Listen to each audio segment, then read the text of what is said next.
Hey guys, you're in for a treat. This is a brand new segment. We're calling it Party Chatter. And the purpose of this is so that you, internet, can get to know some gamers. So we can move beyond the stereotypes and the stigma surrounding gaming and gamers and actually get to the truth of why people game, why they love games, and so forth. So for our inaugural episode, I have with me Red Morgan. Red, thanks for joining us. Oh, thanks for having me, Liana. Now, what do you play, Red? I mean, for the people at home, we are preserving anonymity on this format because gaming is legitimately stigmatized. Some of the issues around gaming can impact people at work and in their real life. So just so you guys know, that's why we're not using real names. That's why we're using pseudonyms and pictures. But sorry, Red, what do you play? What don't I play? I play video games, tabletop games, role-playing games. I love games of all sorts. Lately, I've been on the whole Steam early access survival game kick. Have you played The Long Dark? That thing is addictive.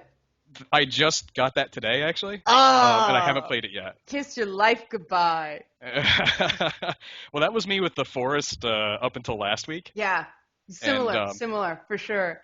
Yeah, and those games are great, but then you get to a point where you hit the early access wall and you realize they haven't finished whatever comes after for content-wise. Yeah. Well, that's what's been so addictive about The Long Dark is they've done 4 updates in early access. They've added 3 maps along the way, and because it's a true alpha, and it's like, oh my god, I thought I was done. It pulled me. No, there's a whole new area now. Do you think there's a certain mindset to sort of getting the early access bug? Because it's a very different way to play games, I've found. It is, and I mean, you have to have the right attitude going into it. You have to understand that you're going into something that might be unfinished. You might not get the full experience, that you might spoil it for yourself when it is the full experience. And then there's the games that are just downright disappointing because they're not even in a state that would be acceptable for like a public beta. I think a lot of people, these are alphas. A lot of these early are access games. Yeah, and I mean, I've had times where my save doesn't load because there was a massive update and it corrupted the file. But you can't really complain about that because that's what you signed up for. Right. And you were so excited by the idea of that game that you wanted to get in on it. You wanted to pay to play an unfinished game because you were that excited about it. Yeah, I just personally, I like seeing the development process. I like seeing where they start and the changes they make. You know, some games completely overhaul the HUD. And I mean, League of Legends did that. The first time I saw League of Legends, it didn't look anything like the finished product. And it's like, oh, that's interesting. Yeah. Is it sort of similar for you, not being in media? Yes, and especially for the games that have multiplayer components. Mm-hmm. Like I played H1Z1 for quite a few months, and so I got to see the progression of that game. And as the game changed, it also changed the behavior of the people that are in it. Mm-hmm. So when I first started playing it, I wouldn't say everyone was exactly friendly, but you could have more positive interactions with people. And lately, as the game has developed and they've been giving people more and more weapons to do things to each other with, then the game has become more and more aggressive. And so then people are more warlike than they were when it started, which is kind of neat. Now, multiplayer is one of those things that there seems to be different types of gamers when it comes to multiplayer. Some people won't touch it all because they don't like that aggression. Is there a way, are there games that you can be part of a multiplayer community without that kill or be killed instinct? I'm sorry, you cut out a bit there. Oh, sorry. Can is there a multiplayer experience that you play where people can have that sort of playing with other people, real people on the internet, without that kill or be killed instinct that's sort of synonymous in a lot of people's minds with multiplayer? You can, but I'm actually one of those kill or be killed people. I love PvP. I love the challenge of being up against other people and all the politics and drama that comes along with it. But I think that there are games out.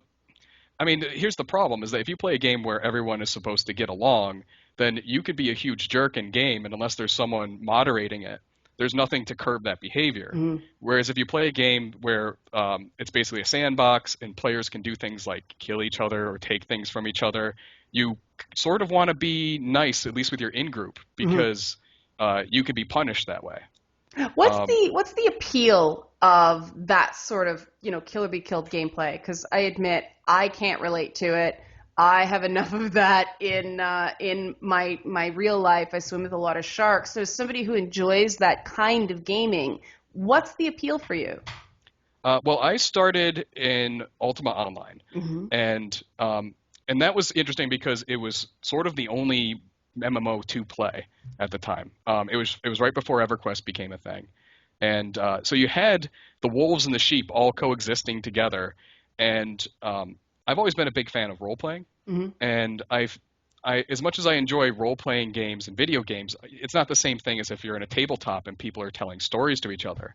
And the interesting thing for me in Ultima Online was that the conflicts between players created this really complex story with real drama, with real people, and people were actually becoming the roles of the characters that they were playing with their own personalities or their internet personas or whatever. So, like I went around, I was kind of like a cop, and I'd go around and I'd protect my friends that didn't want to get into fights. And there'd be robbers that would come and try to hijack their stuff, and I'd fight them off, or more often die horribly doing it. And so it kind of, for me, it seemed like it was the ultimate role playing experience because you actually are being the role that you're playing in the game. So if you want to be a hero, you could choose to be a hero. If you want to be a villain, you can choose to be a villain. If you want to be a poor helpless victim who just crafts all day, but that's the problem with a lot of newer games is that now there's so much selection and variety that you could choose to leave that game if you are the sheep being preyed on by the wolf. Hmm. And so then the only thing that's left is wolf versus wolf, and then at that point it's just there's not a whole lot of point to the conflict. It's just people that like to fight constantly fighting with each other. So the lack of bystanders, for lack of a better term, or the lack of sort of a reason to fight is a downside for you, you're saying. Yeah, I think so. I mean, you would think, I think a lot of people that aren't into it assume that the people that want to kill each other just want to kill each other. Hmm. But that isn't so much the case. That I think there's meaningful conflict in the game, and I think that it it's sort of a form of like interactive storytelling when you've got this whole ecosystem of people. You have people that just want to make pretty houses and Hmm. sell clothes, and that's totally cool. And then if you can have them in a world where there are people that want to rob people at crossroads and take their stuff and run away with it, it kind of creates a really rich environment. And I think that for me, that's what I always look for in games ever since Ultima Online kind of slowly faded away, and I haven't really found it since. Now, I mean, you're speaking to a sort of altruism. Your motivations are altruistic to an extent, and that flies in the face of this stereotypical thing people say about games as power fantasy. So I'm very interested in digging down this hole with you. Di Are you aware that you're sort of playing as a good guy in these games? Is this an extension of your personality? Where does that come from? I think it is kind of an extension of personality. It's sort of like any sort of role playing type experience. You're exploring an aspect of yourself Hmm. that you really want to get into. And some people, I know some very nice people that like to role play as awful, evil characters when they play any kind of tabletop game. Hmm. Um, and it's really they're just looking at that facet of themselves. So um, usually when I play, I like to play, or at least I feel like I'm playing as myself. Like I make decisions based on how I would like to make them in that situation because that's what I enjoy. Hmm. But I could see I've done it before where I've been just a horrible, awful bastard to people in games because I wanted to be the villain, and then I've also been the altruistic good guy that just helps people out. Um, Now, doing a bad thing in a game because you're playing a villain and doing a bad thing in real life is a very different thing. I'm sure you agree. yeah. Do you think you can sort of explain for people who may have a misperception about gaming because of the mainstream media what the difference is there? I think the difference is that ideally, when you sign up for a game, Hmm. anybody that's in there signed up with some of the same expectations. They may not be exactly the same. Okay. But if you're playing a game that markets itself as the game where people can people can kill each other or people can take each other's stuff, everyone showed up because they want to play that game and that they want to have that stuff happen and do it to each other. Um, so I don't think that's the same as if you were playing a game that is supposed to be about cooperation and making friends.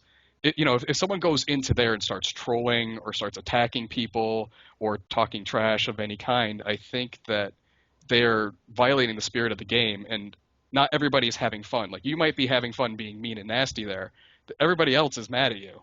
Yeah. And that's poor gamemanship. That pushed me off Vanilla WoW. I played WoW back in the days when it was like new, and it was during the lead up to the McCain-Obama election that I just said, screw this. I'm paying $10 a month to be lame. Because I wanted to immerse myself in the story, and I'd go into one of these taverns, and the chatter was people talking about the U.S. election, and it ruined it for me. Is this sort of... Oh, hang on. Yeah, I was getting you were cutting out throughout that whole Yeah, I'm stuff. getting a connection. I'll re-ask the question. Oh, I know why that happened. There we go. It's back. I will start that over. So that's what put me off Vanilla WoW. It was during the McCain-Obama pre-election thing, and I'd go into a pub. I'd come out of Mulgore as my big cow person shaman, and I'm like, I'm a cow person with big honking feet. This is so cool. And I tend to play as guys in games like that. I don't know why. I just like being big in games. I like being big, and so I'm pumping around, and I mean my hands are as big as my head. And I go into this pub, and the chatter's all about the U.S. election. And I was like, well, what's the point of this? I play video games to get away from that. It totally kills your immersion when people do that. It does for me. Is this something you share? Yes. Okay. And that's something else that I think that's a difficult thing, especially with MMOs, because you're playing with such a huge pool of people, and these are games that are supposed to be themed around immersive experiences. That's what they sell it as. But Yeah. Not everybody can be or wants to be in character all the time or any of the time. So you can't really control how people interact, and it's sort of like if you set up a tabletop role-playing game, you want to make sure you're playing with somewhat like-minded people, because there's all kinds of different ways that you could approach it, and you don't have that luxury when you're playing video games, unfortunately, unless you go onto a private server where they curate people to make sure that everyone's on board with something. Yeah, video games sort of get away from that, tabletop RPG joke of what core rules. Part of the joy of tabletop for me is if you don't like an element of the rule book, you can change it. Video games, we're starting to get increased player freedom, but that's obviously a big point of contention right now. It's this whole, why are games games? And have you seen any of this stuff floating around online? Yes, I have. It's an interesting question, because I think gaming and play in general is really complicated, and I think it's really hard for us to put our finger on exactly what it is. So I can see where people are struggling to find out what that answer is. But why do we care? I think because play is important to us. It's you see it happen in nature. Animals play. Sure. It's part of training, and I think that since we're such social animals, that for us play is a way of not only just socializing, but getting better at how we do it, or exploring different ways in which to interact with people, maybe in ways that we don't get opportunities to. And I don't know what it's like to rob someone in real life. So Yeah. if I get an opportunity to do it in game, I've just explored that interaction with someone. Yeah. No, I mean, my personal opinion, this is my bias, is that the game industry is caring too much about what game academia thinks or, game critics think, and not as much as what the game community thinks. There's this feeling of you'll take what's good for you. It's like take your medicine in Hmm. gaming, and this seems very strange to me. So as a person who is just a gamer, you're not on the media side of it. You don't study games for a living. Where are things sitting for you? I think that a lot of the people that are involved in the academic side of gaming Hmm. should spend more time playing games. And They don't seem to enjoy them. what makes you think, now not playing games and not enjoying games are the same thing. So what makes you think they don't play games enough? They seem disconnected Okay. from what I see. What their understanding of games seems to be coming from a completely different lens than what I've seen as a lifelong gamer. Hmm. And they seem to miss a lot of important details that you would get from being among gamers and talking to them and playing with them. Like they seem to think that you hear a lot that gaming needs to grow up. Hmm. And I agree to a certain degree. There are some ways that gaming can improve. I think that as it's like any culture, there's always things to improve and progress in. Hmm. And I think there are some areas we need to work on more than others. But at the same time, this is something that people do um, to relax, to blow off steam, to fool around with friends, to create bonds with other people. They don't want it to be like going to church. They want this to be, it's a very open, free form, creative uh, activity that you're taking place in, and it seems like they're stifling it. Is that how it feels as a gamer when you see these pieces or hear these pieces? Gaming needs to grow up, gamer identity thing, all that stuff. Is that how it makes you feel? You feel chastised? I do a little bit, just because of how well, as a gamer, I started playing Dungeons and Dragons when I was 5 years old. Yeah. My neighbors were D&D players; they were about college age, and my parents didn't approve. They thought that it was satanic. So I was one of those kids that always had to like run around in secret and play D&D like in the basement when my parents weren't home, just so they wouldn't know. And so it's been a lifelong thing for me that you're shamed for being into games, that or that there's an there's kind of this idea that people who do these ecstatic, interactive, joyful things are somehow letting themselves be controlled by something. Hmm. Like, it's I think a lot about the Crucible, which if you've ever seen the movie or have Hmm. read it, that there's a stigma about dancing, and that Yes. if you go out dancing, you're letting Satan in. Yes. And I think that it's like that. It was like that with role playing games in the 80s and 90s, and now I feel like that stigma has moved on to video games today. That somehow by playing games, you're opening up your mind to violent thoughts or whether it's misogyny or racism or all the things that we don't want to have in our society. That somehow video games are letting these things into your head and they're making you do things that you normally wouldn't do. Well, I mean, we've sort of closed the book on violence. Some people keep trying to open it up, but there's been Right. enough studies that have come out now that have said that there's a temporary increase in aggression, but violence, no, there's no correlation between violence and violent video games and violent thoughts or behaviors. And so it seems like now we've moved on to sexism as sort of a, well, let's go back to this well. Let's figure out how to defund this program another way. Right. As a male gamer, obviously, I'm assuming you're male. Yes. Don't kill me if you're not. You can't tell anything anymore. You may just be B. Arthur. But there is a dated reference. People of a certain vintage will laugh at that. But tell me at it from your side, because I know how I'm coming at it as a lifelong gamer, as a woman. But this whole sexism in gaming question, I want to know what it's like with this swirling around for a male player. I think that ultimately the way that this debate has been carried out has been really harmful to gender relations in games. In what way? Well, I feel that it's created a lot of tension between genders, and that people are wondering, like they're not sure how the other side's going to react. So if I'm playing a game with with a woman, I might not be as friendly or as open as I would have been if tensions had been relaxed a little bit. And I think that it's probably the same on the other side too. I like to think that I wouldn't be that way, but I feel like it's just inevitable that you just don't want to you don't want to be thought of poorly. You don't want to come off as seeming like you are a sexist or a misogynist because you accidentally said the wrong thing and they came into it expecting you to be a jerk somehow.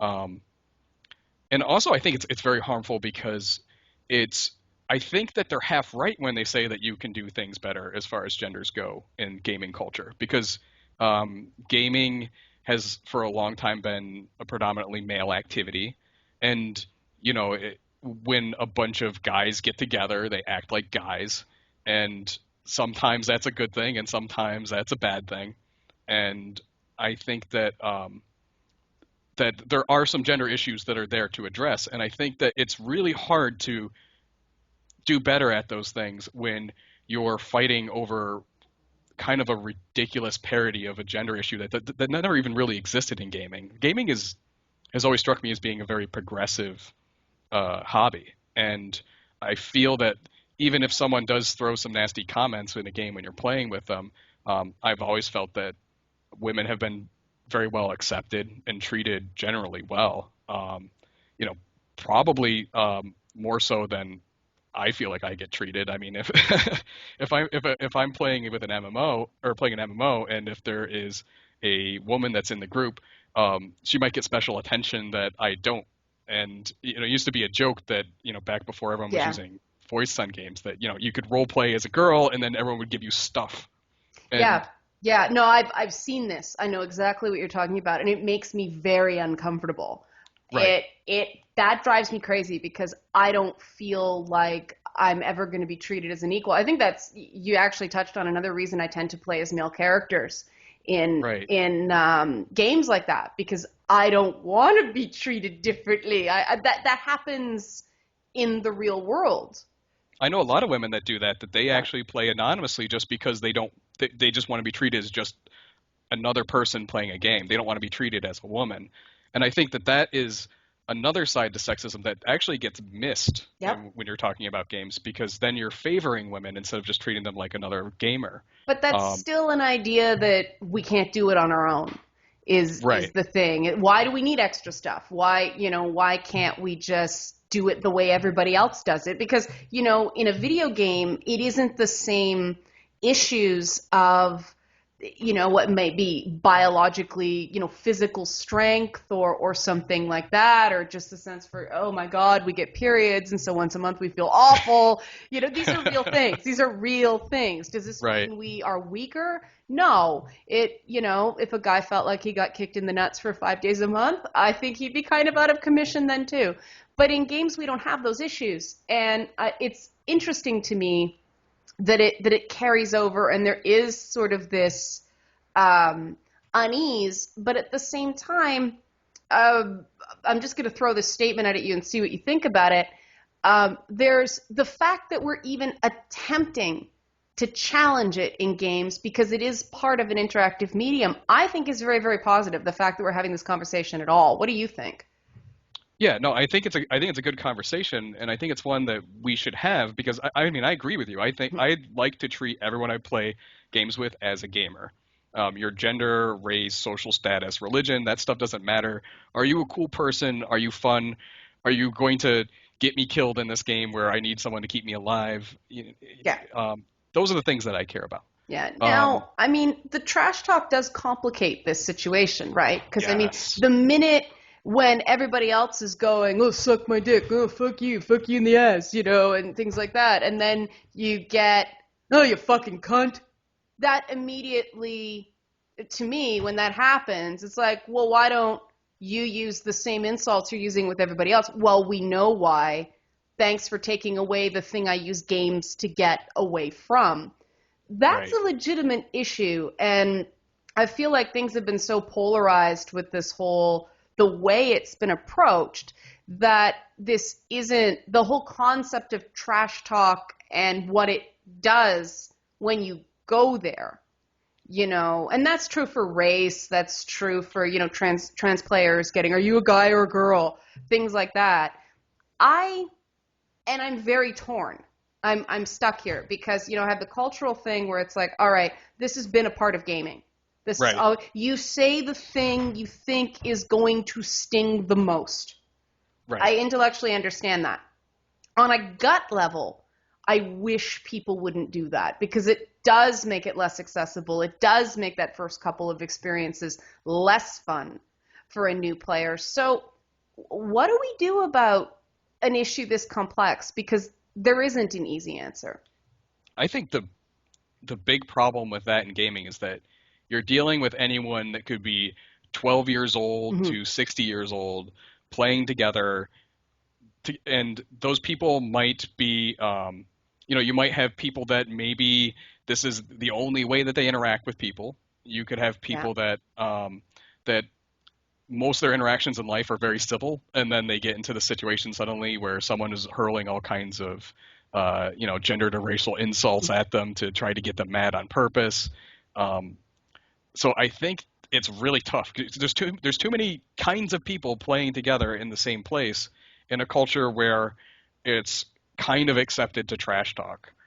It's Um, almost like we need a shit post. We have PvE, PvE, and trash talk yeah, yeah, things. and Like, yeah, if you want to do that, if you want to go there, here's a server for you. Because I mean, I I used to play basketball, league mhm, basketball, and there was trash talk, but there were limits to what you right, said, and you would get called on unsportsmanlike conduct if you went too far. You couldn't question someone's sexuality. You couldn't drop racial slurs, things like that. You could, come on, you scared, things like you could do that, but there were lines. Do you think gaming needs those lines off maybe those, Badlands servers, for lack of a better term? Um, I feel like they do, but I don't know if they need to be drawn by anybody else other than the people that are doing them. Like Hmm. if you're playing basketball, you're dealing with people face to face. They're Right. people that you're going to run into again. There's no anonymity. Uh, um, Also, there are people that play games that are incredibly socially awkward people, and they could be anywhere they could be on the autism spectrum. They could just be people that don't get out much because of illness or Hmm. disability, and maybe they just don't interact with other people outside of that environment, or they could just be total jerks too. Um, I feel that as gamers, we should take it upon ourselves to at least try to be a little bit sportsmanlike. And if you want to trash talk to around me and my friends and stuff, that's fine. Because I think most of the time it's in good humor. Um, I play with like a female gamer that you wouldn't believe the things that she says to Oh, me. I absolutely can. I've seen it. Yeah. Like if you want like make your ears burn and swear the skin off your back, hang around a bunch of women when like vodka's involved.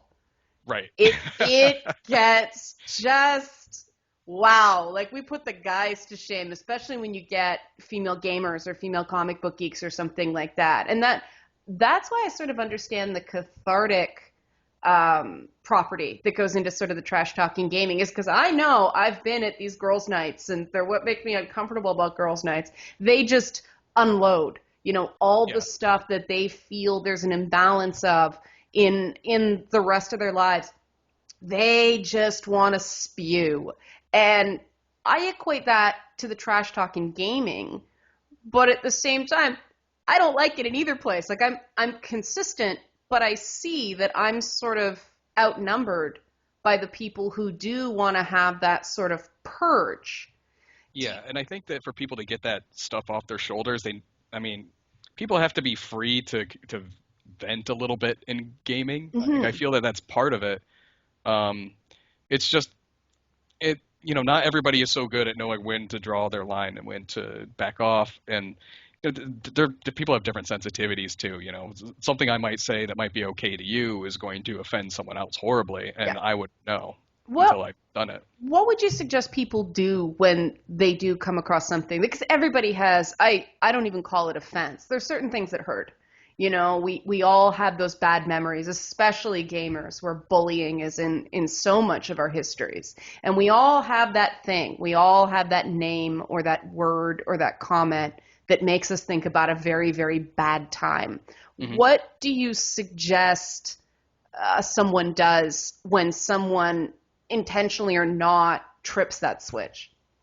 I think that nowadays there's so many options for people to choose how they interact when it comes Hmm. to gaming.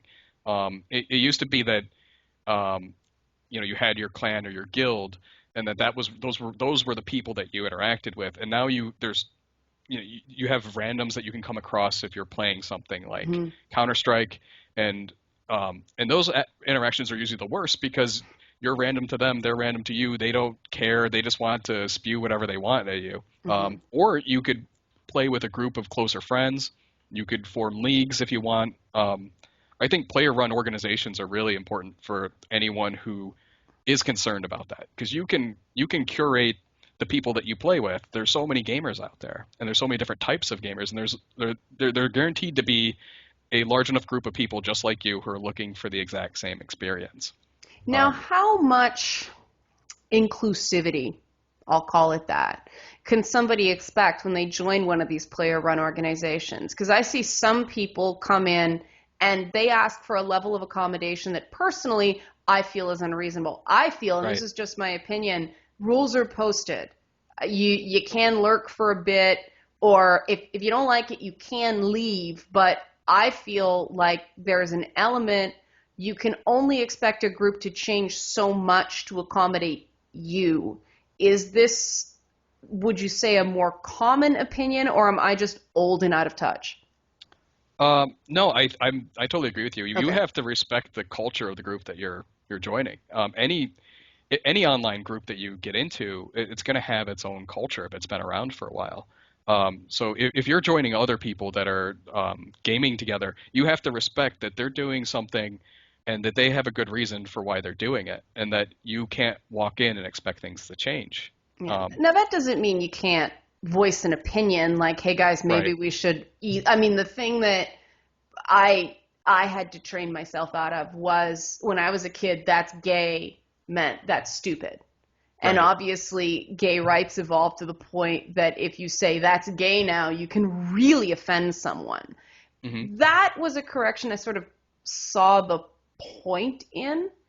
And I think sort of an issue we're dealing with in gaming right now is how much does the group matter and how much should the group care about that sort of natural evolution in human understanding that is going to change. I mean, we're sort of becoming more comfortable for the most part with gay people and gay rights. Hmm. Now we've got the trans issues, and we're going through it all over again. And I think some people are having trouble keeping up because the churn is so quick.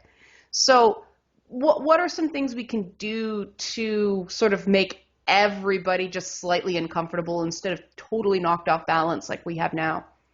I think it still comes down to joining the right group. I've Okay. been a part of a clan that was the way that they would reduce drama is basically by being as horribly offensive and politically incorrect as possible, and because they not because they talked like that, but every time a new person would come along, they would just slam them with everything and try to get them to react. And if they were ever going to explode and cause drama and leave, it was going to be right then and there before they became a part of the community. So it was sort of a way of gatekeeping so that you would keep people out. And I don't necessarily agree with that, but you see groups do that a lot online. Oh, Um, that's like college hazing. yeah, there's sort of a you can argue whether it's worth it or not to do Hmm. that, but a lot of groups feel like it's worthwhile to scare people off if they don't think that they're made of the right stuff. And so I see people that are kind of being edgelords in that way to try to intimidate people and scare them off. But there are plenty of people out there who probably feel just like you do, and you should probably just keep looking and look for the right community because I mean, you can't. Anytime that you go into a community and you try to change everything, there's going to be backlash Of against course. you Yeah. because those people have been there. They feel like they have the right to this culture that they've work to establish over time Hmm. and the kind of friendships that they have. So I don't think that you can ask anybody else to change. I think it has to come from within. And I think that as time goes on, I think that gaming will mature naturally. It Hmm. might be a little bit lagged behind as far as language goes because, you know, gamers love to get reactions from other people, Yep. and being politically incorrect is one of those classic ways to do that. I've been struggling for like a year now with sort of my own assumptions because a year ago I would have been, it's just trash talk. I don't like it. So, I don't engage with it, but it is what it is. It doesn't mean anything. But then I started hearing the stories of people it really, really hurt and really made them feel even more outcast. And I'm sort of like, well, every gamer has an element of feeling like an outcast. I mean, Right. that to me is one of those, if we create a psychological profile for a gamer, taking things like race and gender and age out of it, that outcast status, I think there's going to be a very high correlation there. So I'm torn lately as a hardcore gamer that has a very diverse group of friends, and I realize, yeah, if some of my friends heard me talk the way I do when I play games, they'd be really hurt, not offended, but hurt. And there's a Mm. there's a difference for me between being offended and being hurt by something. And so, I mean, one of the reasons I decided to do this segment, talking to gamers, is I want to see if we can maintain that feeling of cultural catharsis. I keep going back to that word, but at the same time, make it more accommodating for the people that need what we needed then now. I mean, it's weird because it's almost like we've become the establishment, and we have to be careful not to do to other people what other people did to us in the rest of the world when we found gaming. You know what I mean? Yeah, no, I know what you mean. I don't know what the answer is to that. Yeah, I don't either. I feel that there is a tradition in gaming that, um, like, there really is a sense of equality when you game with people. You game for people from with all walks of life, from Mhm. all different parts of the world, different races, ethnicities, religions, genders, and you just accept them for who they are. And so I think that kind of a rite of passage for gamers is making everybody at the same level. Like, uh, we all pick on each other about whatever characteristic we can and just joke about it, and then everyone laughs about it, and it's sort of a way of, um, I think it mocks actual insults. Like, if you're short like me, and if someone Mhm. calls you a midget in real life, they're probably being mean. But if someone does that in a game, they're probably just saying that because they they're mocking that sort of actual insult. So it's almost like people are making fun of the people who picked on them? I think so. That's I an think that's what a interesting lot of it is. observation. That's really interesting. I mean, that certainly, frames it in, it's consistent with the other things. I mean, that goes into that whole, to me, the ridiculously endowed female characters are a similar thing. And you see it a lot in Japanese games. I mean, let's face it, women in Japan don't look anything like that. And I Right. mean, the men have these, I mean, Zangief from the original Street Fighter 2 looked ridiculous. He was Right. this bulk with this, like, I don't know, somebody put a tiny bearskin rug on his chest. He was a cartoon Hmm. of, I mean, he reminded me of Nikolai Volkov from the WW. It was the F at the time, the wrestler. Yeah. Um, that's what I thought of. But now, I mean, we get into this whole, oh, that's insensitive and all that stuff. But what you're saying is it's deliberately insensitive to sort of, it's almost like it helps us be okay with those things we're insecure about because, hey, you said all the terrible words you're afraid of hearing in the real world, but it was okay. Yeah, It, you'll notice that the people that have, um, it, if you have someone in your group, like, there was a guy in one of my old guilds. He was both black and gay, and he would make so many black and gay jokes about himself to everybody yeah. that, it was kind of like self-deprecating humor. And I feel like, and everyone would laugh about it. no one ever had a problem with him at all. I mean, he was just another gamer like the rest of us. Hmm. So it's not like we were doing that to him. He was he was doing it to himself. I think we're sort of getting to why things blew up the way they did, because it's two subcultures, both inhabiting the same space. So, I mean, we've got gamers who deal with the discomfort of diversity in one way, and then we've got, the I'm trying to think of the word, an unbiased, destigmatized word, the sort of new NU gamer that's come in and doesn't identify with the gamer identity, and cares very much about active diversity as opposed to that sort of organic stuff we were talking about later. It sounds like earlier, it sounds like both groups are trying to get kind of to the same place in very, very different ways, and they're butting heads. Does that sound anywhere near accurate? I think so. Yeah. Yeah. I think that people are mostly well-intentioned when it comes to this stuff. They just have very different approaches to doing it. And I think that if you aren't used to the sensitivities that people might have in whatever culture or group that they're in, that it's easy to be hurt by that or to misunderstand the intention behind it. I mean, honestly, I think that on both sides, most people are just well-intentioned people, and they're just trying to do what they feel is right. Now, this goes into sort of the whole. It's become a punchline now. The games press, and the concerns about the very confusing. I'm in it, and I admit I still don't entirely understand some of the things that go on, but there's obviously a significant number of gamers. There's a lot of people who are concerned about this in silence, as well as people who have been very outspoken about concerns about how publishers and the press and indie devs interact. Where does that sit as far as you're concerned right now? Could you reframe that question a little bit? Just sort of, we know it all sort of blew up a year with all these questions about collusion and all this Okay. stuff in the games press. Let's set that all aside, because that's just a keg of dynamite, right? Where, as a gamer, how do you feel about the games press now? Where are we from someone on the other side? Um, I feel that not enough has been done to reconcile the issue, and there hasn't been a dialogue.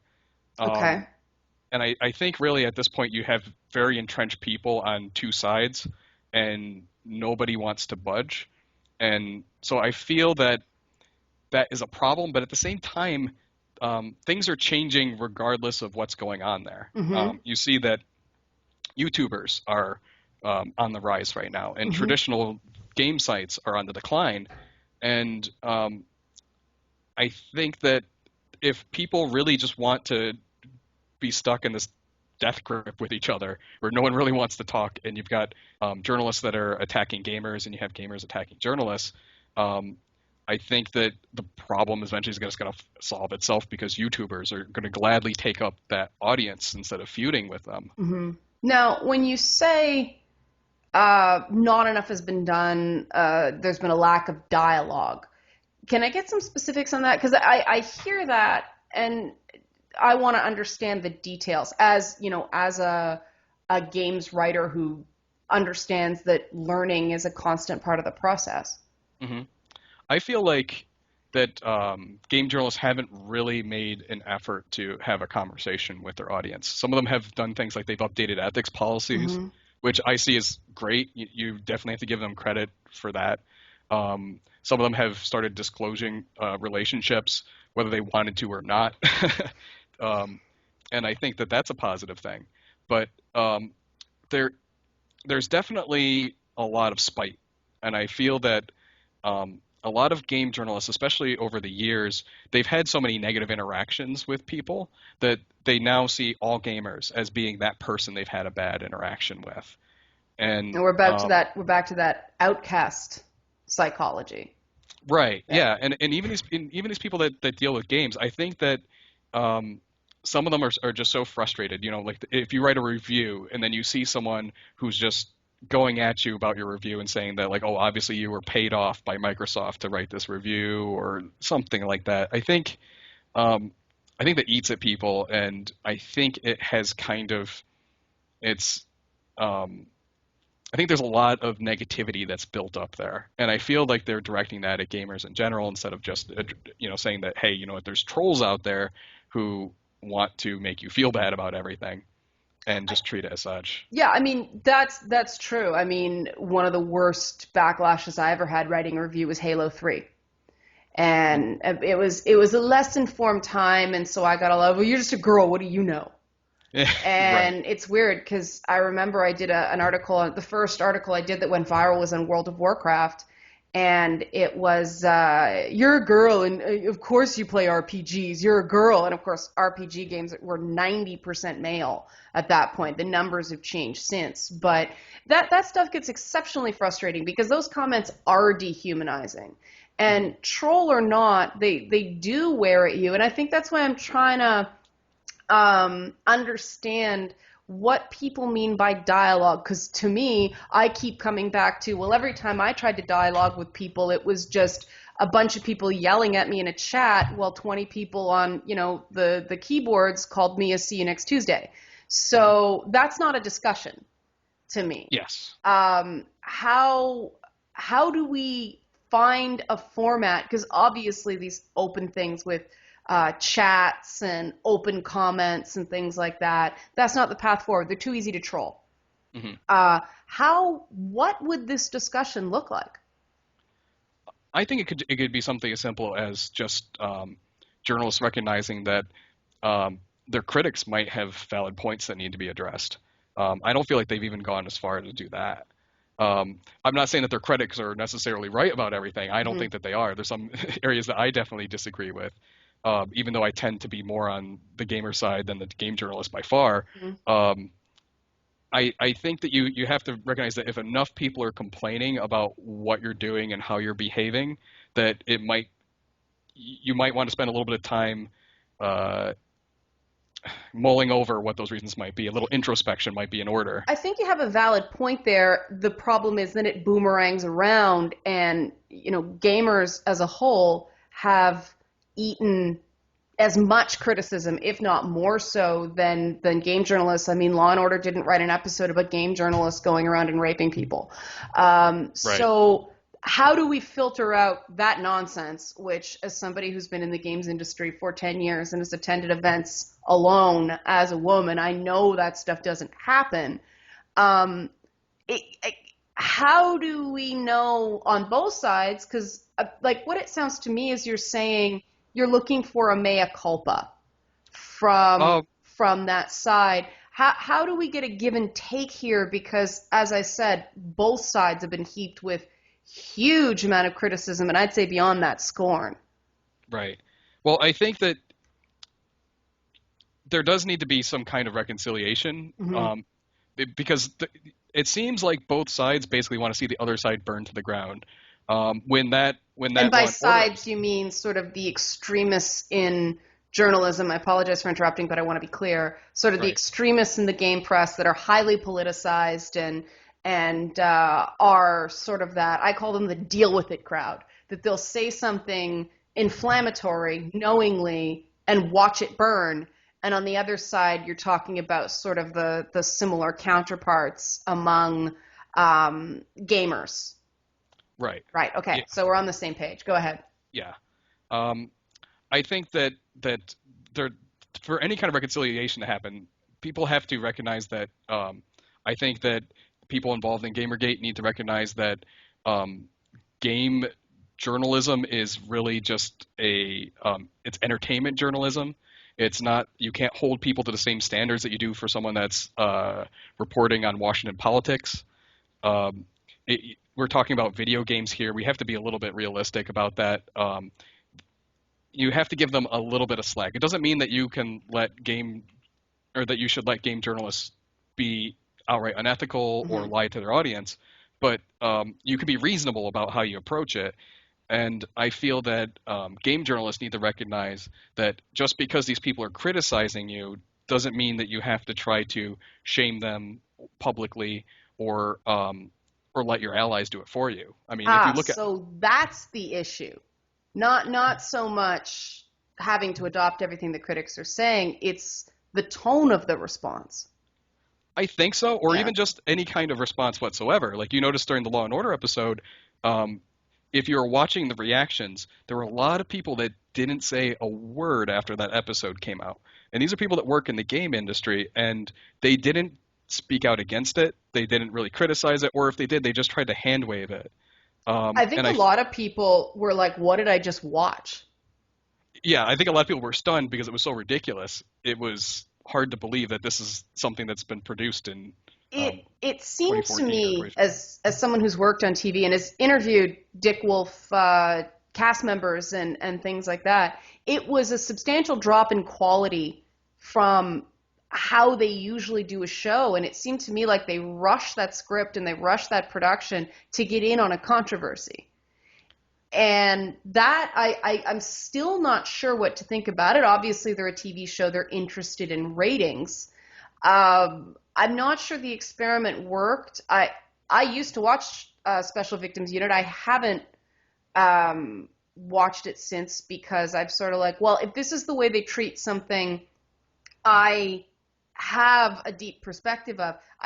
My joke was, is this how Black people feel every week based on shows like this? Like these minority groups that are, I know furry communities were very upset about the CSI episode, and it's almost like gamers got CSI'd on this show because they didn't show the positive sides of gaming. They didn't sort of show that this is a tiny, tiny, tiny minority that want to frighten people. And I think we can all agree that there are some people that do enjoy scaring people who seem easily scared, right? There's no question here that it goes on. Right. It sounds like to me what you're saying, and I want to get this right because I think this is a major breakthrough in understanding, at least from my part. What you're saying is that it's not all of us. Stop talking about us collectively. Recognize that there's good and bad people. And when you respond to critics, when you respond to people who have crossed the line, don't act like it's everybody that shares the gamer identity. Does that sound right? Yeah, that sounds right. Okay. I think you kind of extrapolated from my point there, but yeah, correctly so. Yeah. I'm just trying to get something that actually we can work with. Because I mean, for me, I know I've spent a lot of time going, what do you guys want? What do you want? Which is part of the reason I'm doing these segments. I think you have to sort of go conversation by conversation and learn from each one. Is there anything else to sort of add to that as a gamer you'd like to see from the people covering the medium you enjoy? Well, you mentioned guilt by association, Mm-hmm. and I think that when people use that tactic, they're generally trying to silence an entire group of people by saying, here's the worst example of you, and this represents all of you, so now we don't have to talk to you anymore. And I think that the Law and Order episode painted gamers horribly, Mm-hmm. and people that were silent on that were happy to have something do that. They're happy to see something smear gamers and make them look poorly to the general public. And I think that there's been a big push, at least especially back at the end of 2014, to say these people are terrible, gamers are bad, gamers are dead, and I think that has been the tactic instead of negotiating or talking or even just debating with gamers on the points that they're bringing up. See, that's interesting to me because I think about other things that sort of countercultures that sort of have that it's white and male, therefore it's backward smear on it. I think of things like, NASCAR or country music or anything like Mm-hmm. that. And if the people that covered that stuff did to, say, NASCAR what has been done to gamers. I think shotguns would have been involved in that community. And Right. part of me thinks it may be that in communities like that, you actually see the fans. You see the people that come to the stadiums. They're real people. They have faces and bodies. And in gaming, we don't have that awareness. But at the same time, I think that's kind of a cop-out because by this point, anybody who works in anything to do with the internet should know that there's always a real person on the other end of that keyboard. So Yeah. are we dealing basically with rampant immaturity when it comes to empathy? Is what it sounds like to me. I I agree, Okay. but if I were to give them the benefit of the doubt, I Okay. would say that it's easy for people to focus on the negative, Okay. and I think that if you have 10 horrible people being horrible to you, it's very easy to think that they are 10,000 people who are being Absolutely. horrible That's to you. human. Yeah. Yeah, Yeah. and you can have 10,000 people being nice to you. You're only going to think about those 10 people that were horrible Oh, to you. oh, as a game writer, it's always more negatives than positives. Yeah, Always. It's, people who like something don't tend to actively say so. People right. who have a complaint are more likely to do something about it. So I have a great fan base and I'll still get maybe 3 positive comments for every 10 negative ones. And Hmm. people are like, oh, you don't see the positives. You don't see the positives. No, I do see the positives. It's those 3. But I understand people normally don't leave a comment unless there's something they take issue with. And then when they do that, they only focus on that one line in the whole video they had an issue with instead of overall what they like. You don't get the good with the bad. People just complain. Yeah. And talking to you has made me wonder if that was something that originated with people who play games having a negative outlook on life. I'm wondering if they're not emulating the media they've digested. Has this negative bent in the games press existed for so long that it's become a sort of a cycle? It might. I suppose that if you only read people saying negative things or picking apart just things that are mostly non-issues in a game, or taking points off of a review because you say that there's not enough people of color Mm-hmm. in a game, and then digging points for that. Um, I think that people get in a mindset where they think that the norm is criticizing someone fiercely for everything that they disapprove of Mm-hmm. or that they feel that they could do better on. Um, and gamers are passionate people too, Yep. and they have very loud opinions. So I think if that might be a bad combination. You might be right that it could be it, that could be a general culture in the way that we discuss games online, and it could be largely fueled by the way that journalists have approached it. I'm not sure though, but it could be. It's something to think about. Brad, you've definitely made me think over the past hour. I thank you for that. Thank you for joining us.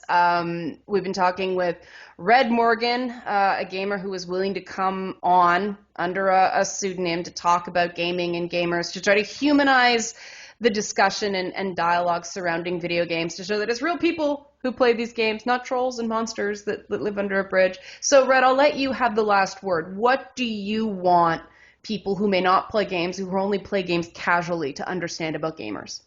Gamers are just normal people, just like anyone else, and um, yeah, I think that's the most important thing to remember. We do have weirdos, and we can be weird people with our quirks, but I mean, who doesn't? And I think